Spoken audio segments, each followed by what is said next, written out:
কোরআনে আল্লাহর ব্যাপারে অনেক জায়গায় বহুবচনের শব্দ রয়েছে। আল্লাহ তো একজন, তাহলে বহুবচনের শব্দ কেন?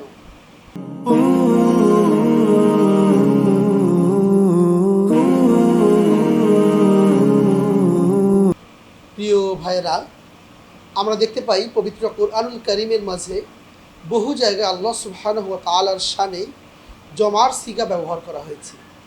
যেমন ইন্না নাহনু নাযালনা যিকর, এখানে কিন্তু অর্থ করার সময়ও অনেক ওলামায়ে কেরাম জমা দিয়েই অর্থ করেছেন। নিশ্চয়ই আমরা নাজিল করেছি এই কিতাব। এখন প্রশ্ন হচ্ছে, আল্লাহ রাব্বুল ইজ্জাত ওয়াল জালাল তো এক, কুল হুয়াল্লাহু আহাদ, আল্লাহ রাব্বুল আলামিন একক, এক শুধু না, একক। তাহলে জমার সিগা কেন ব্যবহার করা হলো? প্রথম উত্তর সেটা হচ্ছে, আরবিতে যদি কোনো সম্মানিত ব্যক্তি, সম্মানিত ও পাওয়ারফুল ব্যক্তি, এই ধরনের মানুষের ক্ষেত্রে জমার সিগা ব্যবহার করার প্রচলন রয়েছে। যেরকম কোনো বাদশাহ বা কোনো সেনাপতি, এরকম ক্ষেত্রে জমার সিগা ব্যবহার করা হয়। আমাদের বাংলা ভাষায়ও এমন আছে। যেমন অনেক সময় আমরা কথা বলার সময় এরকম বলি, কোনো একজন লোক হয়তো বক্তব্য দিচ্ছেন, অথচ তিনি কিন্তু আমি না বলে অনেক সময় বলতেছে আমরা এ কথা বলে থাকি। এই ধরনের কথা কিন্তু আমাদের বাংলা ভাষায় রয়েছে।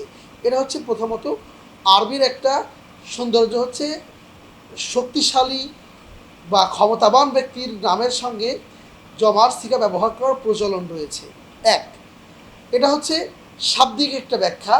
আর মুফাসসিরিনে কেরাম চমৎকার একটি ব্যাখ্যা করেছেন, যে ব্যাখ্যাটি হচ্ছে ঠিক এরকম: কুরআনুল কারীমে আল্লাহ সুবহানাহু ওয়া তাআলা যখন নিজের কথা বলেছেন, সব জায়গায় তিনি একক শব্দ ব্যবহার করেছেন, ওয়াহিদের সিগা ব্যবহার করেছেন। আর যত জায়গায় জমার সিগা ব্যবহার করেছেন, ওই জায়গাগুলিতে তিনি অবশ্যই যে কথা বলতেছেন ওই কথায় তিনি একা কাজ করেননি, বরং তিনি তার ফেরেশতাদের মাধ্যমে কিছু কাজ করিয়েছেন। অর্থাৎ আল্লাহ সুবহানাহু ওয়া তাআলা এবং তার ফেরেশতাদের সম্মিলিত যে কাজ, সেই কাজের ক্ষেত্রে তিনি জমার শব্দ ব্যবহার করেছেন। দেখেন, কোরআন নাজিল কিন্তু আল্লাহ রাব্বুল ইজ্জত ওয়াল জালাল একা করেননি।